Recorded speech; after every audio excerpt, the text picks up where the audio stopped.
देखिए नैना जो है वो मस्का लगा रही है अपने दादू को कि दादू मुझे लेने के लिए ऊपर आओ और मेरे पाँव गिले हो जाएंगे। मैं आई ना और मुझे कर रही है मना कि आप नहीं ले जाएंगे, दादू ही ले जाएंगे। दादू तो चले गए। आया मजा। आज देखिए गाइस मौसम कैसा है।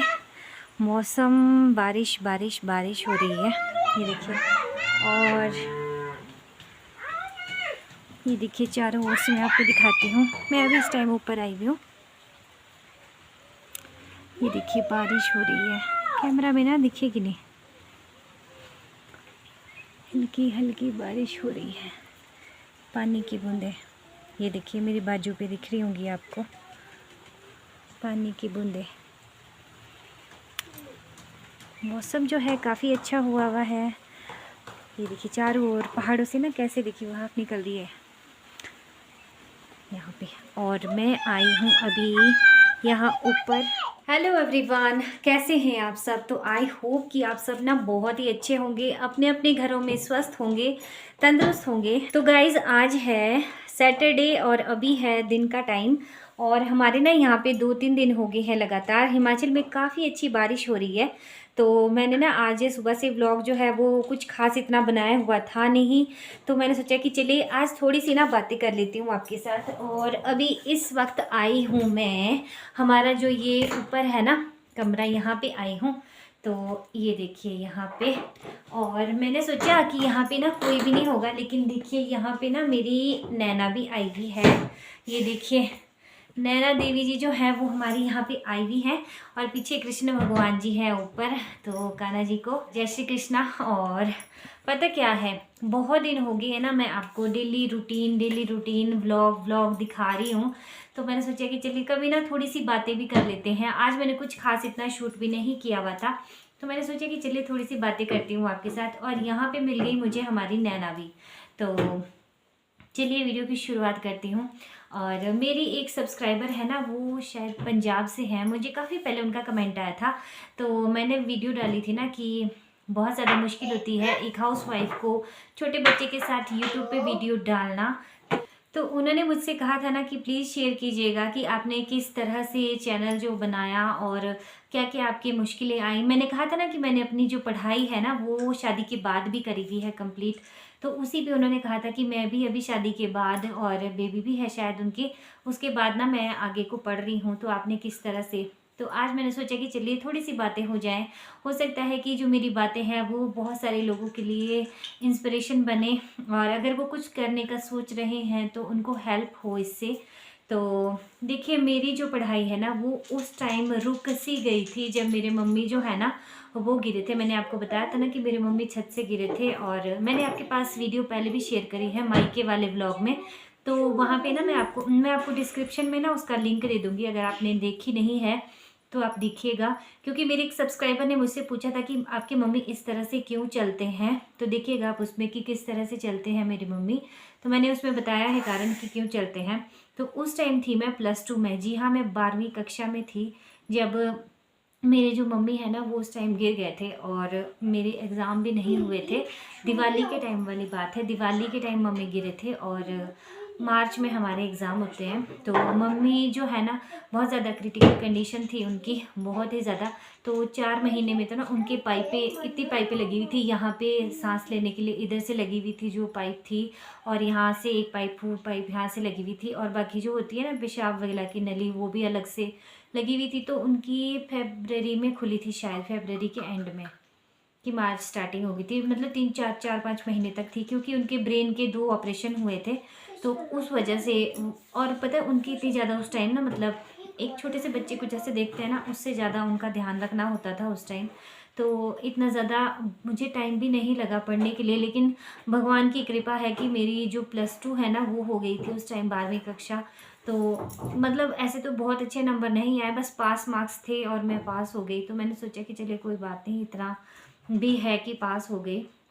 उसके बाद क्या हुआ कि फिर घर में जो मम्मी है उनकी देख रेख के लिए ना एक परमानेंट चाहिए था कोई भी, मतलब जो मम्मी को देख सके। तो मेरे छोटे वाले भाई तो आर्मी में है, बड़े वाले भाई फिर खेत का होता है हमारे वहाँ पे, जो मेन जो है वहाँ पे इनकम सोर्स हमारे फसल ही है, जो हम खेती बाड़ी करते हैं वही है। तो फिर पापा का, भैया का ज़्यादातर खेत में काम भी होता था। और फिर भाभी थे तो उनके पास था उस टाइम छोटा बच्चा, 2 महीने की मेरी भतीजी थी। उस टाइम ना मैं जाना चाहती थी आगे, कॉलेज भी करना चाहती थी, लेकिन मैं नहीं गई। और मैं ना कभी कॉलेज गई ही नहीं, मतलब पढ़ाई ऐसे तो एग्ज़ाम देने तो काफ़ी बार जाती हूँ, लेकिन ऐसे नहीं, मैं कॉलेज कभी भी नहीं गई, एडमिशन मेरी हुई नहीं। और मैं सोच के ना घर में बहुत ज़्यादा दुखी थी, इतना दुख हुआ ना मुझे। और घर में सभी ऐसे थे कि अब पढ़ना है तो घर से ही पढ़ो, अभी घर की सिचुएशन ही ऐसी थी। और उस टाइम ना फिर नहीं जा पाई, और फिर मैंने प्राइवेट ही दिए पेपर। जो है उसके लिए भी बहुत ज़्यादा दिक्कत आती है, जो प्राइवेट कैंडिडेट होते हैं पहले उन्हें यूनिवर्सिटी जाना पड़ता है, वहाँ से उन्हें अपना जो इनरोलमेंट नंबर होता है वो लेके आना होता है। तो इतना कुछ भी पता नहीं था, लेकिन उसमें मेरी जो दीदी हैं, बड़े वाली दीदी, उन्होंने काफ़ी हेल्प करी मेरी। तो हर जगह पे उन्होंने मुझे काफ़ी ज़्यादा सपोर्ट किया, तो फिर उनके साथ वो भी हो गया। लेकिन अब घर में ना पढ़ाई की बहुत ज़्यादा दिक्कत हो जा रही थी, क्योंकि घर का काम, फिर हमारे गांव में गाय भैंस पशु सब कुछ होता है, तो बस वो करके ना कैसे भी करके पढ़ाई हुई। और जब मैं ना फाइनल ईयर में थी, बीए फाइनल में, तो प्राइवेट ही करी मैंने पढ़ाई, घर से कोई भी टीचर कुछ नहीं था। और जब मैं फाइनल ईयर में थी तो उस साल ना मेरी शादी हो गई। जब शादी हो गई तो फरवरी में मेरी शादी हुई और मार्च में पेपर थे। तो जैसे शादी हुई ना, तो शादी के 3-4 दिन बाद ही पहला पेपर था इंग्लिश का। और मैंने ना कुछ भी नहीं पढ़ा हुआ था, घर में भी कितनी तैयारी होती है शादी की ना, तो कुछ पढ़ा नहीं था इतना खास। मैं सोची थी पेपर नहीं दूंगी, क्या देने, जब कुछ इतना पढ़ा ही नहीं है। लेकिन उस टाइम ना कई बार आपकी किसी एक की ऐसी बोली हुई बात होती है ना, जो आपको हमेशा याद रहती है। तो मेरे जो हस्बैंड है उन्होंने बोला कि जब तूने पेपर के लिए भरा हुआ है तो पेपर दे दे, और कुछ भी होगा, चाहे ऐसा कुछ नहीं है, तो देख लेंगे फिर जैसा भी होगा। तो मैंने एग्ज़ाम दिए, और मेरी ना मतलब लकीली उस टाइम इंग्लिश में कंपार्टमेंट आ गई थी, सप्ली आई थी मेरी। तो वो सप्ली के पेपर मैंने दिए थे उस टाइम। धैर्य था होने को, और उसके बाद फिर पढ़ाई वहीं पे स्टॉप हो गई। मेरी बीए हो गई, ग्रेजुएशन हो गई, तो पढ़ाई वहीं पे स्टॉप हो गई। फिर बच्चे की ओर ध्यान चला गया सारा का सारा। फिर उसको बड़ा करने में कितना काम होता है बच्चे के साथ, देखिए, और घर का काम कितना होता है ना। फिर एक ना पढ़ाई जो है वो कहीं एक तरफ साइड में छूट गई। फिर कभी कहीं ना कहीं ये था कि आगे कुछ करना था, पढ़ना था, क्योंकि मैं बचपन से पढ़ने में होशियार थी। तो ये था कि कुछ करती आगे, मतलब पढ़ने का जैसे एक होता है ना, तो उस तरह से था। तो फिर मैंने सोचा कि मैंने कंप्यूटर का किया हुआ था, कंप्यूटर कोर्स किया था, डीसी करा था पहले, शादी से पहले किया था। तो फिर मैंने सोचा कि चलिए टैली करती हूँ, टैली सोचा था। तो फिर उसके लिए ना मैंने घर में भी कहा था, यहाँ पे ससुराल में। लेकिन आपको पता ही है कि एक बहू के लिए ना ससुराल में हमेशा ये सोचा जाता है कि अब इन्होंने पढ़ना है, बच्चे पालो और अपना घर परिवार संभालो। मेरे ससुराल में भी यही सोच थी।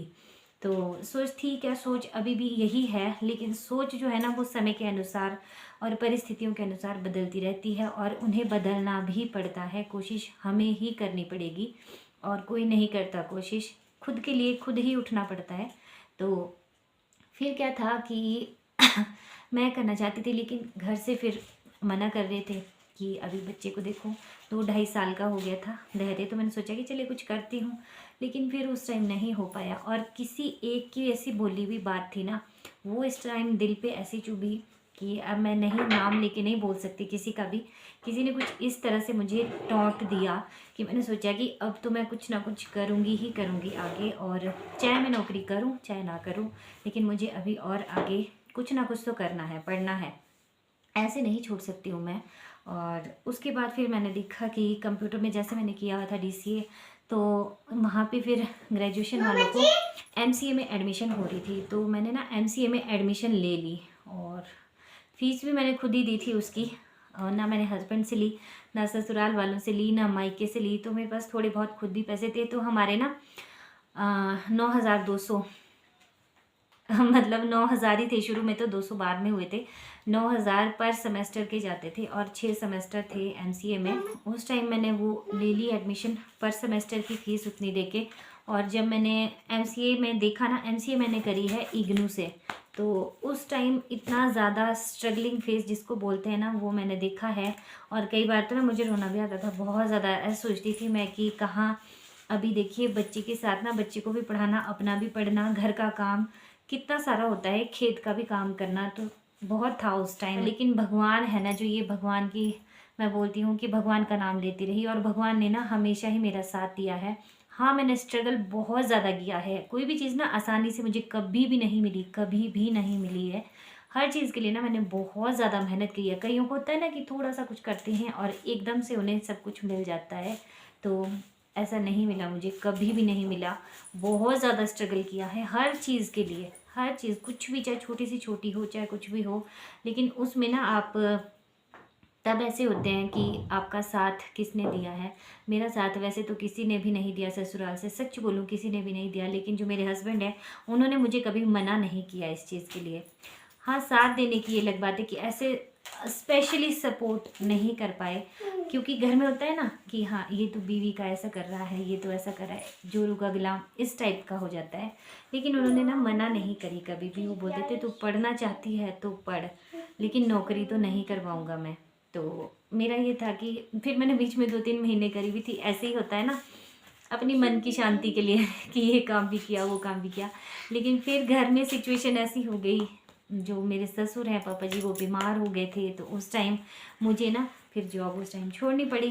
तो बस उसके बाद फिर घर में वही होता है ना, बस वही घास, वही गोबर, वही गाय, वही सारी चीज़ें थी फिर से। तो फिर मैं सोचती रहती थी कि इतना पढ़ के मेरा क्या फ़ायदा। एक होता है ना, बच्चों को भी क्या होता है कि आपकी मम्मा क्या करती हैं, बच्चों से पूछा जाता है आपकी मम्मा क्या करती है, तो कई बोलते हैं कि मेरी मम्मी टीचर है, मेरी मम्मी जॉब करती है, मेरी मम्मी ये करती है, वो करती है। तो मेरे बच्चों से पूछा जाता कि आपकी मम्मी क्या करती है, तो वो भी यही बोलते कि आपकी मेरी मम्मी घास काटती है, गाय पालती है, घर का गोबर उठाती है। तो ये कोई नहीं देखता कि आपने कितनी पढ़ाई करी है, उसको कोई नहीं देखता। देखा जाता है ये कि वो क्या काम करते हैं। हमेशा एक इंसान की पहचान ना उनके काम से होती है। लेकिन मैं इस काम को छोटा नहीं मानती हूँ कि हाँ, ये गाय पालना छोटा काम है, लेकिन लोगों की सोच इस तरह की है, मानसिकता हमारी इस तरह की, हम लोगों को तोलते उस तरह से हैं कि क्या काम करते हैं। तो मेरे मतलब मैं सच बोलती हूँ, हर वीडियो में मैं बोलती हूँ, जो हिमाचली ब्लॉगर मधु ठाकुर, मधु दीदी हैं, उनकी वीडियो मैंने देखी। उनकी वीडियो देखने के बाद मेरे दिल में ये आया कि मैं भी घर में रह के ही ये काम कर सकती हूँ। अच्छा चलेगा तो कल को कम से कम मेरे बच्चे ये तो बोल सकेंगे कि हमारी मम्मी भी एक यूट्यूबर हैं, व्लॉगर हैं।